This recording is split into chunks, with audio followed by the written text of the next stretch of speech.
দিন আমি আমার মামার কিছু বন্ধু মিলে আড্ডা দিচ্ছিলাম। অনেক কথাবার্তা বলার পর হঠাৎ করে ভূত জিন প্রসঙ্গে কথা চলে আসে। আমার মামা বলে ওঠে, তোমার আকাশ মামার বাবার সাথে একটা ঘটনা ঘটেছে, তুমি তার থেকে পুরো ঘটনাটি শুনতে পারো। আমি আকাশ মামাকে ঘটনাটি বলার জন্য অনুরোধ করলাম। অনেক অনুরোধের পর আকাশ মামা ঘটনাটি বলতে রাজি হয়। আকাশ মামা আমাকে বলে, আমার বাবার একটা হাত পঙ্গু ছিল। কেন জানো? আমি মামাকে বললাম, কি জন্য নানার এই অবস্থা হয়েছিল বলুন আমাকে। মামা আমাকে বলে, ঘটনাটা শেষে বুঝতে পারবে। এই বলে মামা ঘটনা বলতে শুরু করলেন। আকাশ মামা আমাকে যেভাবে বলেছেন আমি তার মতো করেই বলার চেষ্টা করছি। ঘটনাটি ঘটেছে 2008 সালে, আর আমার বাবা মারা যায় 2015 সালের মাঝামাঝি সময়, সেটা তুমি জানো। তো পরিবারের আমরা 3 ভাই বোন। আমি সবার ছোট আর সবার বড় আমার ভাই, তারপর আমার বোন। আমাদের পরিবারে অনেক সুনাম ছিল, আর এই সুনামের জন্য কারো কাছে ভালো ছিলাম, আবার কারো কাছে খারাপ। এমন প্রতিবেশীদের মধ্যে একজন, তার নাম সিফাত। তিনি ছাড়াও তার পরিবারের কেউ আমাদের সুনাম সহ্য করতে পারত না। সিফাত প্রচুর টাকার মালিক ছিলেন। টাকা পয়সা থাকা সত্ত্বেও তার থেকে আমাদের অনেক সুনাম ছিল। সিফাতের 2টি মেয়ে আর 2টি ছেলে। যাই হোক, আমার সোহাগ ভাইয়ের বয়স তখন 24-25 বছর। তিনি বিয়ে করেননি সে সময়। আমাদের সম্মান নষ্ট করার জন্য সিফাতের পরিবার উঠে পড়ে লেগেছিল। কোনো একদিন আমার ভাইয়ের মিথ্যা বদনাম করার জন্য সিফাত গ্রামের মানুষের মাঝে বলাবলি করতে থাকে তার মেয়ের সাথে আমার ভাইয়ের রিলেশন। তাছাড়া আরো বলে আমার ভাই নাকি তার মেয়েকে নিয়ে পার্কে ঘোরাঘুরি করে ইত্যাদি। এছাড়াও আরো বলে আমার ভাই নাকি তার মেয়ের সাথে রাত কাটিয়েছে, যেগুলো ছিল সম্পূর্ণ মিথ্যা, বানোয়াট। এর কিছুদিন পরে থানা থেকে একটি চিঠি আসে। সেই চিঠিতে নারী নির্যাতনের মামলা দেয়া হয়। আমার ভাইয়ের নামে মামলা দিয়েছিলেন সিফাত। সেই দিন আমার বাবা আমার ভাইকে অনেক মারধর করার পরে বাবা বলে, তুই যদি সিফাতের মেয়েকে ভালোবেসে থাকতে আমাদের বলতে পারতি, আমরা বিয়ে করিয়ে দিতাম, তাহলে আমার মান সম্মান হারাতে হতো না। ভাইয়া অনেক কান্নাকাটি করার পর ভাইয়া বলে, বাবা আমি তোমাদের কসম করে বলছি ওই মেয়ের সাথে আমার কোনো সম্পর্ক নেই। এইরকম আমাদের সংসারে খুঁটিনাটি ঝগড়া হতে থাকে। কিছুদিন যাওয়ার পর থানা থেকে পুলিশ এসে আমার ভাইকে ধরে নিয়ে যায়। ভাইয়াকে থানা থেকে ছাড়িয়ে আনার জন্য আমাদের সেই রকম টাকা পয়সা ছিল না। সিফাতের টাকার জোরে আমরা মামলাটি হেরে যাই, যার জন্য আমার ভাইয়ের জেল হয়ে যায় এবং তার জন্য আমার দাদি হার্ট অ্যাটাকে মারা যায়। এই ঘটনাটির জন্য আমাদের মান সম্মান সব হারাতে হয়। কারো কাছে মুখ দেখাতে পারি না আমরা, আমার বাবা, আমরা সবাই। আমার বাবাকে মানুষ অনেক রকমের বাজে কথা বলতো, যেটা বাবা সহ্য করতে না পেরে আমার বাবা অনেক বড় একটা সিদ্ধান্ত নিয়ে ফেলেন। এখন আসি ঘটনায়। এটা আমার বাবার মুখ থেকে শোনা। আমার বাবা আমাদের পরিবারের সবার সাথে শেয়ার করেছে। আমার বাবা আমাকে যেভাবে বলেছে আমি তার মতো করেই বলছি। তোমার ভাইয়ার জেল হয়ে যাওয়ার পর মানুষ আমাকে নিয়ে অনেক বাজে মন্তব্য করতে থাকে। সেগুলো সহ্য করার মতো ছিল না। আমি শুধু ভেবেছি সিফাতের কিভাবে ক্ষতি করা যায়। অনেক চিন্তা ভাবনা করার পর আমার মাথায় আসে সিফাতের পরিবারের ওপর কালো জাদু করব। কারণ কালো জাদু করলে আইনি ভাবে কোনো বিচার হবে না। যেটা ভাবা সেটাই কাজ। আমি একজন অভিজ্ঞ পণ্ডিতকে খুঁজতে থাকি, অনেক জায়গায় যেতে থাকি। তোমাদের মিথ্যা বলি, আমি কাজ করতে যাচ্ছি অনেক দূরের জায়গায়। যাই হোক, অনেক খোঁজাখুঁজির পর তেমনি একজনকে আমি পাই। আমি সেদিন মনে হয় রাত 11টার দিকে নদীর পাড়ে শ্মশান ঘাটে একলা বসে আছি। সেই পণ্ডিত আমাকে একা দেখে বলে, কে ওখানে? আমি বলি, আমাকে চিনবেন না। পণ্ডিত বলেন, তুমি এত রাতে এখানে বসে আছো কেন? কি হয়েছে তোমার? তখন আমাদের পরিবারের সব ঘটনা খুলে বলি তাকে বলি আমি কালো জাদু করা শিখতে চাই, একজন কালো জাদু করা পণ্ডিতকে খুঁজছি। সবকিছু বলার পর পণ্ডিতকে বলি, আপনি কি কালো জাদু করতে পারেন? কারণ পণ্ডিতকে দেখে আমার মনে হয় পণ্ডিত কালো জাদুতে পারদর্শী। এই কথা বলার কারণ হলো পণ্ডিতের পরনে ছিল লাল কাপড়ের ধুতির মতো কিছু একটা, আর কপালে ছিল লাল রঙের টিকা। তার ছিল লম্বা লম্বা চুল। পণ্ডিত কিছুক্ষণ ভেবে উত্তর দিল, হ্যাঁ, কেন? আমি বলি, আমাকে কালো জাদু করা শেখাবেন। পণ্ডিত অনেকক্ষণ চিন্তা ভাবনা করে বলে, দেখো, কেউ কালো জাদু শিখতে পারবে না, এতে অনেক সাহস লাগে, আর কালো জাদু যে শিখবে তার বা তার পরিবারের অনেক ক্ষতি হতে পারে। আমি পণ্ডিতকে বলি, আমার যা হবার হয়েছে, আমি যা হারাবার হারিয়েছি, আর কোনো কিছুতেই আমি পরোয়া করি না। আমি তখন পণ্ডিতকে অনেক জোরাজুরি করতে থাকি। এক সময় সে রাজি হয়ে যায়। তখন তোমাদের কথা আমার মাথায় নেই। আমার চিন্তা তখন তোমার দাদির মৃত্যু আর আমার সম্মান, তোমার এই ভাই বিনা দোষে জেল খাটার প্রতিশোধ। পণ্ডিত আমাকে তার বাড়ির ঠিকানা ও মোবাইল নাম্বার দিয়ে চলে যায়, আর বলে যায়, নির্দিষ্ট একদিন তোমাকে যেতে বলবো আমার বাড়িতে, সেই দিন আমার বাড়িতে আসবে। এই বলে চলে যায় পণ্ডিত। কিছুদিন যাওয়ার পর পণ্ডিত আমাকে যেতে বলে তার বাড়িতে। তার সময় অনুযায়ী রাত 11টার দিকে তার বাড়িতে যাই। বাড়িতে গিয়ে দেখি একটা মাত্র ঘর, সেই ঘরে দরজা লাগানো। বন্ধ ঘরের ভেতর থেকে বলে ওঠে, ও তুমি এসেছো, ভেতরে এসো। আশ্চর্যের বিষয় হলো, পণ্ডিত তো আমাকে দেখেনি, তার বাড়িতে আমি এসেছি কিনা তাও সে জানে না, আমি তাকে ডাকিনি। তাহলে আমার আসার খবর জানলো কিভাবে? যাই হোক, ভেতরে গিয়ে দেখি পণ্ডিত ধ্যান করার মতো করে বসে আছে। পণ্ডিত আমাকে বলে, তুমি কি সবকিছু ক্ষয়ক্ষতি মেনে নিতে রাজি আছো? আমি এক কথায় বলি, হ্যাঁ। পণ্ডিত আমাকে বলে, তোমাকে 3টা কাজ করতে বলবো, যদি তুমি পারো তাহলে তুমি কালো জাদু শিখতে পারবে। পণ্ডিত আমাকে বলে, অমুক জায়গায় একটা লাশ, অর্থাৎ আত্মহত্যা করা ছেলের লাশ পোড়ানো হচ্ছে, লাশের যে কোনো একটা হাতের কবজি তোমাকে আনতে হবে। আরো বলে, তুমি যখন হাতটা আনতে যাবে তখন তোমার পরিবারের যে কারো বেশ ধরে কেউ তোমাকে ডাকতে পারে, আশেপাশের গাছ ভাঙা, ঝড় ইত্যাদি হতে পারে, যেগুলো পাত্তা না দিয়ে তোমাকে কাজটি সফলভাবে করতে হবে। সেই লাশের পোড়ানো হাড্ডি একটা কলসিতে ভরে একটা ঘটির সাথে বাঁধা আছে পানিতে।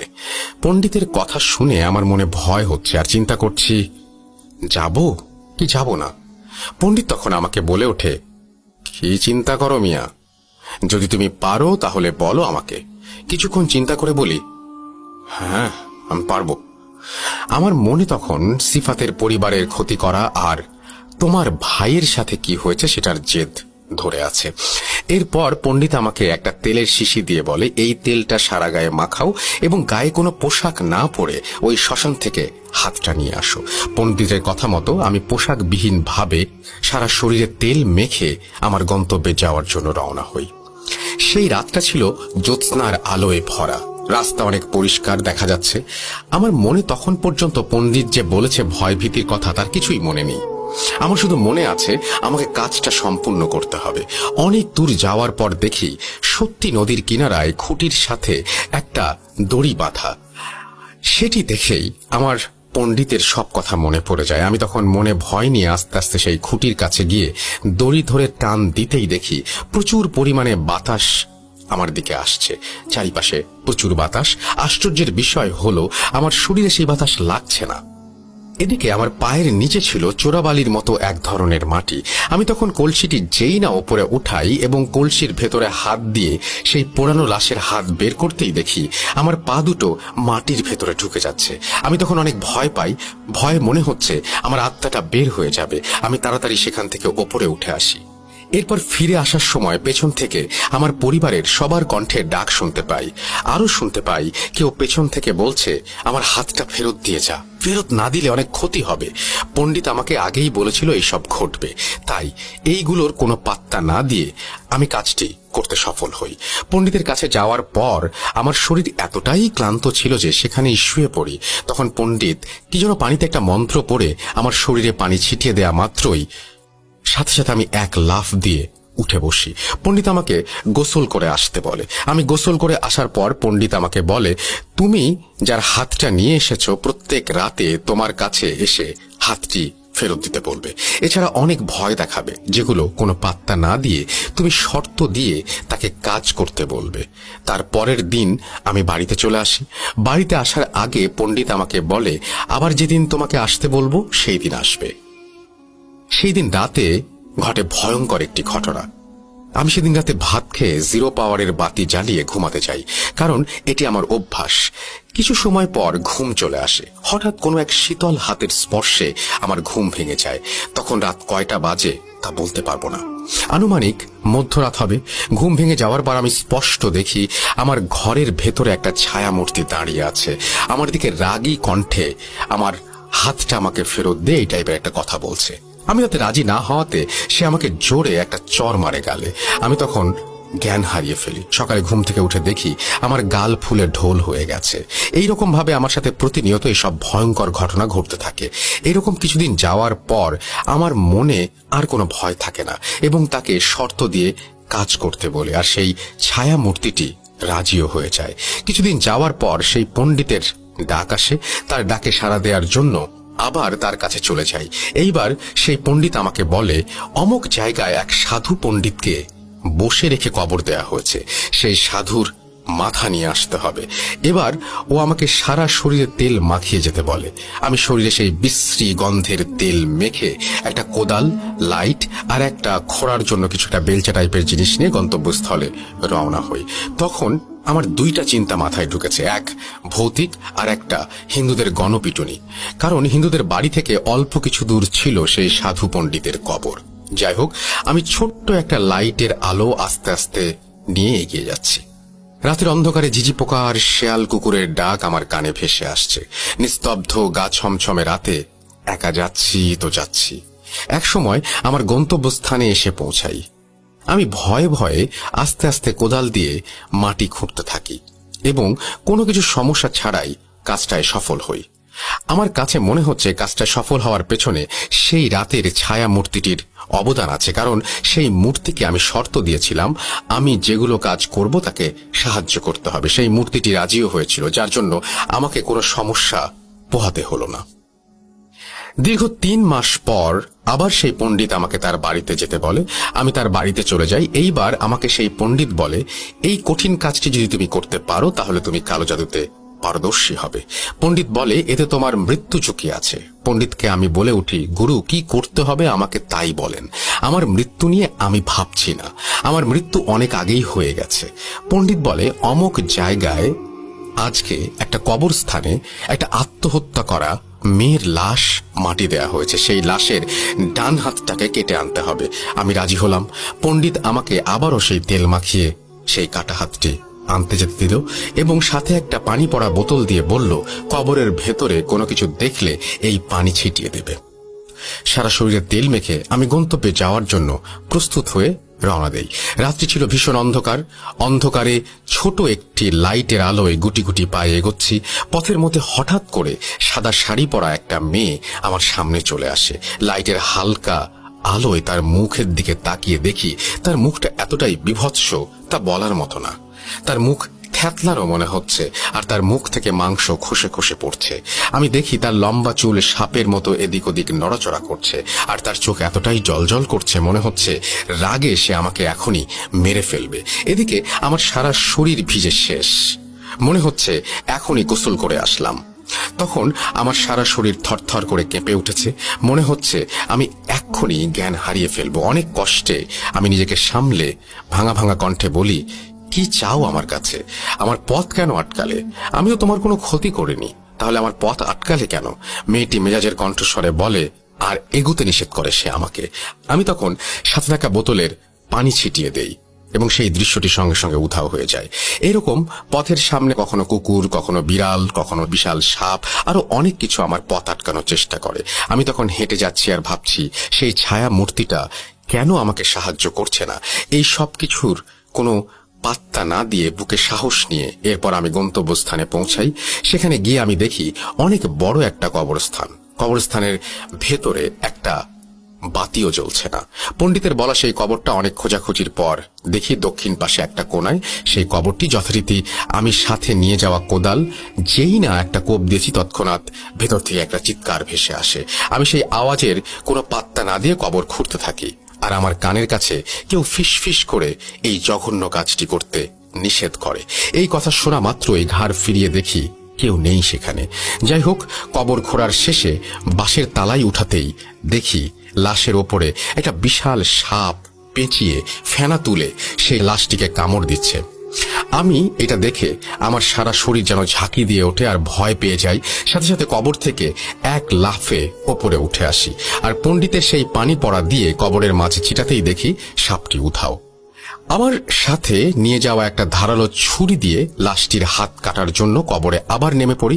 সেই লাশটির কাফনের কাপড় খুলে দেখি কি বিভৎস চেহারা, যে কেউ দেখলে ভয় পাবে। যাই হোক, লাশটার হাত কাটার জন্য আমার বাম হাত দিয়ে ধরে যেই না ছুরি দিয়ে কাটতে যাব, হঠাৎ লাশটার অন্য হাত আমার আরেকটি হাত শক্ত করে চেপে ধরে রাখে। আমি চিৎকার করতে থাকি। তখন কে শুনবে কার কথা? কারণ আশেপাশে প্রায় 1 কিলোমিটারের মতন জায়গায় কোনো ঘর বাড়ি ছিল না। আমি তখন চিৎকার দিয়ে জ্ঞান হারিয়ে ফেলি। আমার জ্ঞান কতক্ষণ পরে ফিরেছে বলতে পারবো না। জ্ঞান ফিরে আমি আরো বেশি ভয় পেয়ে যাই, কারণ দেখি এখনো আমার হাত ধরেই আছে সেই লাশটি। অমনি সাহস করে তার হাত কোন রকমে ছাড়িয়ে একটা কোপ দিয়ে লাশটার হাতটা কেটে ফেলি। যেই না হাতটা কেটে ফেললাম, তখন মনে হচ্ছে কবরস্থানের ভেতরে প্রচন্ড ঝড়, ভূমিকম্প হচ্ছে। এইসব দেখে আমি প্রচুর পরিমাণে ভয় পাই এবং সেখানে ফ্রিজ হয়ে যাই। কতক্ষণ দাঁড়িয়েছিলাম বলতে পারবো না। আমার হুঁশ ফেরার পর আমি যখন কবর থেকে উঠতে যাব, এমন সময় লাশটা আরেকবার আমার পা শক্ত করে ধরে। তখন আমি অন্য হাতটিও কেটে দেই। এইভাবে আস্তে আস্তে আমার ডান দিক থেকে আমি চলতে শুরু করি এবং আমার ডান দিক থেকে কুকুর দৌড়ে চলে যায়, আবার বাম দিক থেকে বিড়াল, গরু, শেয়াল ইত্যাদি দৌড়ে চলে যায়। এভাবে আসার সময় ভয়ে ভয়ে আমার গলা শুকিয়ে কাঠ হয়ে পড়ে। মনে হচ্ছে আমি এভাবেই মারা যাব। একটা সময় এই সব কিছু সহ্য করতে না পেরে আল্লাহ বলে চিৎকার দিয়ে আমার সর্বোচ্চ চেষ্টা দিয়ে দৌড়াতে থাকি। আমার তখন মনে হচ্ছিল এই পথ আর কোনোদিন শেষ হবার নয়। এরপর আমি পণ্ডিতের বাড়িতে এসে অজ্ঞান হয়ে যাই। কতক্ষণ অজ্ঞান হয়েছিলাম আর কতক্ষণ কাজটি করতে সময় লেগেছে বলতে পারবো না। জ্ঞান ফিরে আসার পর আমার কানে দূর থেকে মসজিদের আজানের শব্দ ভেসে আসে। আমার শরীরে আমি অনুভব করি প্রচন্ড জ্বর। পণ্ডিত আমাকে পানি পড়া দেয়, কিন্তু তাতেও কোনো কাজ হয়নি। আমি জ্বর নিয়ে বাড়িতে ফিরে আসি। দিনের পর দিন এভাবে চলে, কিন্তু আমার জ্বর কমছে না। এমত অবস্থায় আমি একটা ভালো হুজুরের কাছে যাই এবং চিকিৎসা গ্রহণ করি। দীর্ঘ 15 দিন পর সুস্থ হই।